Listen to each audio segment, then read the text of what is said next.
एक तो गलती कैले बनी जा हमनी के बरियार हो ऐसन शादी से सुनल बानी टूटेला घर परिवार हो।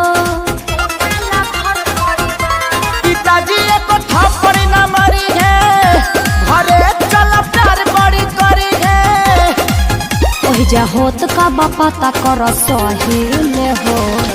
अरे एक बार और लगाई ना। रुका एक बार फिर लगाओ तानी। ए पापा हो पापा हम सुहाग रात मनाई ले लियो। पंडित जी से दिखौला हवे। अरे तो सुहाग रात में पलंग के जरूरत लगल है पंडित जी का थोड़ी लगल है। ए दादी डरली कवन मारे जदू दिन पागिले हो पूजा छटवई में मुहा पावन मिली तके जसा फसा फका